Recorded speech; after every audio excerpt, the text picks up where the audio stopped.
Nels and Loretta Rasmussen went to the LAPD and told them of ridiculous. City of Laverne in the wake of a police department sex scandal. Welcome to When Female Cops Are Wrong, where the badge meets bad behavior. In the spotlight today, we've got Stephanie Lazarus, a jealous lover-turned-murderer from sunny LA. Megan Hall from Laverne, Tennessee, who turned the police department into a steamy soap opera set. And Cincinnati's own Rose Valentino, whose traffic tantrum turned into a racial rant. Stephanie Lazarus' obsession and murder. We turn the spotlight on Stephanie Lazarus, an LAPD officer who swapped her badge for a dark shroud of obsession and jealousy. This story unfolds in Van Nuys, Los Angeles, where Sherry Rasmussen, a rising star in the medical world, becomes the tragic heroine of a real-life crime thriller. The villain? None other than Lazarus, whose unrequited love for Sherry's husband, John Rutten, leads her down a path of no return. The law, and it's unclear which side of it the suspect in this case is on. She was a 26-year veteran of the Los Angeles Police Department, by all appearances a model cop, yet Stephanie Lazarus now faces murder charges. Prosecutors say that almost 25 years ago, she beat and shot the wife of an ex-boyfriend, and that DNA evidence proves it. David Wright reports. It's a scene straight out of a Hollywood noir. February 24, 1986, a day that would forever mar the Rasmussen family. Sherry, a beacon of compassion in her profession, is found brutally murdered in her own home. Well, I think I'm going to say that I think she was a nurse. I mean, I can't even remember how he said he met her. I mean, it's been so long. The crime scene speaks of a struggle, a fight for life against a determined assailant. The plot twist? The killer is someone with a badge, meant to uphold the law, not shatter it. Know John Rutten? John Rutten? Rutten. Oh, yeah, I went to school with him. Was there ever any relationship or anything that developed between you guys? Yeah, I mean, we dated, you know, I mean, what's this all about? For over 2 decades, this heinous act remains a cold case, a mystery wrapped in the shadows of police fraternity. Lazarus, meanwhile, continues her career in law enforcement, her secret buried under her uniform. It's not until 2009 that the tides of justice begin to turn. Advances in DNA technology disclose the truth. The bite mark on Sherry's arm, a silent witness all these years, bears the DNA of Lazarus. Nels and Loretta Rasmussen went to the LAPD and told them about the fact that this LAPD officer, John's ex-girlfriend, had shown up where Sherry worked. The police at the end told Nels Rasmussen, "You're watching too much TV." Had you ever met his wife? I may have. Do you remember her name or anything, or?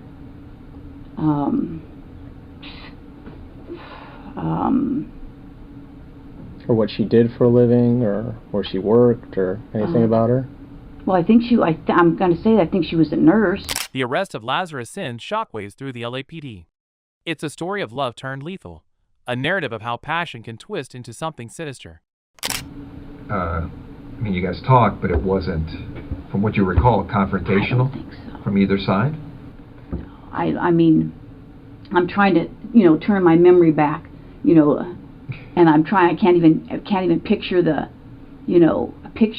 conversation. I think it's chilling. This is the interview that should have been done back in 1986 by the LAPD. Did you ever fight with her? You mean like we fought? Yeah. Did you ever duke it out with her? No, I don't think so. I mean... You'd remember that, right? That would be pretty... The trial is a spectacle, laying bare the obsession that drove Lazarus to destroy not just a life, but the sanctity of her profession. Now, let's hear from Larry. When a cop turns criminal, it's not just a crime. It's a shattering of the sacred trust between the public and the police. The betrayal by a guardian of the law leaves a wound that time struggles to heal. It's a reminder that those given the power to protect must carry it with honor, or risk turning heroism into horror. Megan Hall's sex scandal. In the quaint town of Laverne, Tennessee, we find ourselves in the middle of a scandal that would make even the juiciest soap opera writers blush. Officer Megan Hall of the Laverne Police Department, starring in a tale of tangled hearts and uniforms. This story isn't just about love. It's about a labyrinth of liaisons that turned a police department into a stage for steamy drama. City of Laverne in the wake of a police department sex scandal. Megan Hall was the only female among the 5 officers fired and then became the target of nationwide ridicule. Tonight, Hall's lawyer tells News Channel 5's Nick Barris what happened was inexcusable. And now they're suing over what they call a hostile, sexually charged work environment that victimized a rookie officer. Hall, the central character in this sultry saga, didn't just break hearts. She shattered professional codes. Her romantic rendezvous weren't confined to off-duty hours. They spilled over into the workplace, involving multiple officers, including Juan Lugo Perez, Lewis Powell, Seneca Shields, and Henry Ty McGowan. This wasn't just a breach of protocol. It was a full-blown soap opera in blue. As the investigation opened, the extent of the scandal left jaws dropping.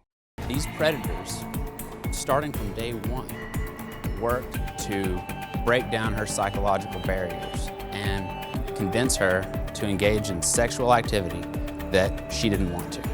Affairs on and off duty, liaisons in hotel rooms, and inappropriate exchanges of nude images. It was as if the department's rulebook had been replaced with a romance novel. But in this story, there are no heroes or heroines, just a series of misguided decisions that led to a professional catastrophe. The climax of this saga was as dramatic as its plot. Hall, along with her 4 paramours, was fired for violating police procedures and lying during the investigation. It was a swift fall from grace, a reminder that when you mix business with pleasure, the consequences can be career-ending. But the repercussions went beyond just job losses. The scandal sent shockwaves through the department, tarnishing the badge and shaking the community's trust. It was a lesson that the line between personal and professional lives isn't just a suggestion. It's a boundary that, when crossed, can bring down careers and reputations. Now, let's have a legal perspective from Larry. In law enforcement, the line between personal and professional must be as clear as day. Crossing it not only breaches ethics but erodes public trust in the badge. Professional boundaries in law enforcement aren't just guidelines. They're the pillars that uphold the integrity of the department. When they crumble, it's not just individual careers that suffer, but the very foundation of public trust and respect for the law. Rose Valentino's racial outburst. Now at 11, racial slurs made by a Cincinnati police officer in uniform. Recently released body cam footage here shows Rose Valentino using a racial slur and also admitting. Welcome to Cincinnati, Ohio, where veteran officer Rose Valentino, featured in the TLC series Police Women of Cincinnati, turns a mundane traffic situation into a screenplay for a tragic drama. On this fateful day, Valentino, a 14-year veteran, approaches the District 3 police station only to find her path blocked by cars lined up for student pickup at Western Hills University High School.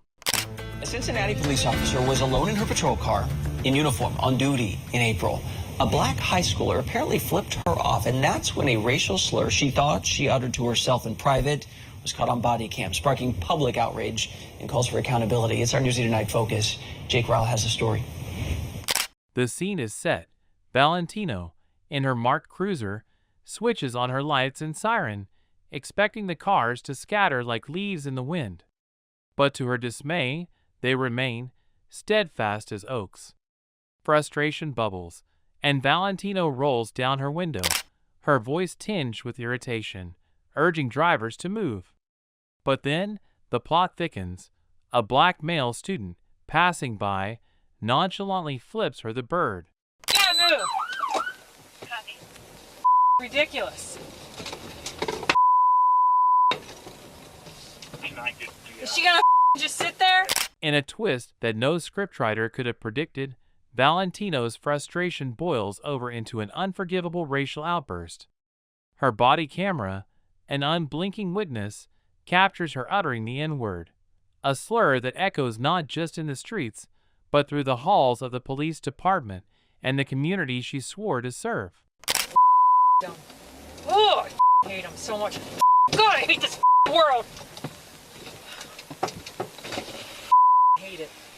Valentino's actions send ripples of shock and disappointment across Cincinnati. The interim police chief, Teresa D., doesn't mince words. This type of hateful speech is intolerable. It's a blow not just to Valentino's career, but to the image of the department.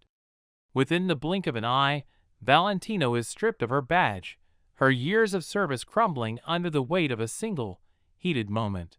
WCPO 9 News reporter Jake Ryle walks us through this footage. But this isn't Valentino's first dance with controversy. Previously charged with domestic violence, she had already been skating on thin ice. This latest outburst is the final crack that sends her plunging into the icy waters of disgrace. Now, let's turn to our legal analyst, Larry, for his take. Racial slurs from an officer are not just a personal failing. They're a betrayal of the badge and the trust it represents. Valentino's fall from grace is a reminder that the consequences of failing to uphold these standards are swift and unforgiving. Her story is not just one of personal failure, but a lesson on the importance of integrity and respect in policing. Kawana Jenkins and her lover inmate. New at 4, we've learned more about how officials discovered an intimate relationship between a sheriff's deputy and an inmate. Investigators saw video of inappropriate behavior on a cell phone they confiscated in a shakedown, and after hearing the audio, they have reason to believe the activity had gone on for a while. The Fulton County Jail with new images morphs from the investigation. In the gritty world of the Fulton County Jail, a scandalous plot unfolds, casting 36-year-old corrections officer Kawana Jenkins and 20-year-old inmate Jamal Ward in leading roles. Kawana, who took an oath to maintain order and safety, finds herself in a steamy, illicit tryst, caught on camera in a performance that would make Hollywood blush. It's January 28, 2023, and the jail is abuzz with the routine rigor of a maximum security wing shakedown. Officers, armed with a keen sense of duty, scour the cells for contraband. But among the usual haul of weapons and illicit items, they find something unexpected: cell phones.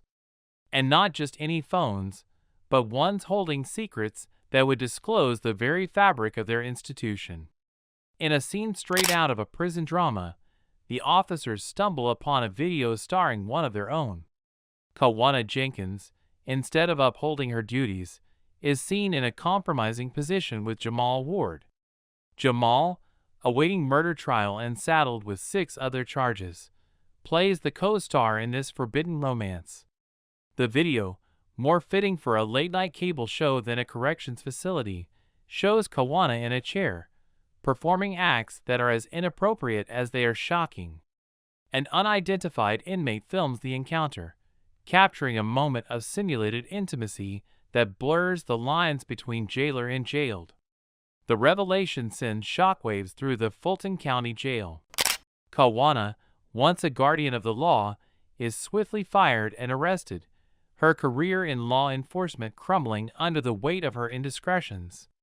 The charges pile up against her: 5 counts of violating an oath by a public officer, and 1 count of providing an inmate with a prohibited item. Kawana's actions, far from the scripted order of jail life, introduce chaos into an already volatile environment. Her arrest and the ensuing media frenzy turn the jail into a stage, with the spotlight fixed firmly on the consequences of her actions. As we get into the legal implications with our resident expert, Larry, the gravity of the situation becomes clear. In the world of corrections, maintaining professional boundaries isn't just policy, it's a pillar of integrity. Crossing that line isn't just a career ender, it's a breach of the trust society places in law enforcement. Kawana's fall from grace is not just a personal failure, but a reminder of the importance of professionalism and ethical conduct in a world where the lines between right and wrong must remain crystal clear.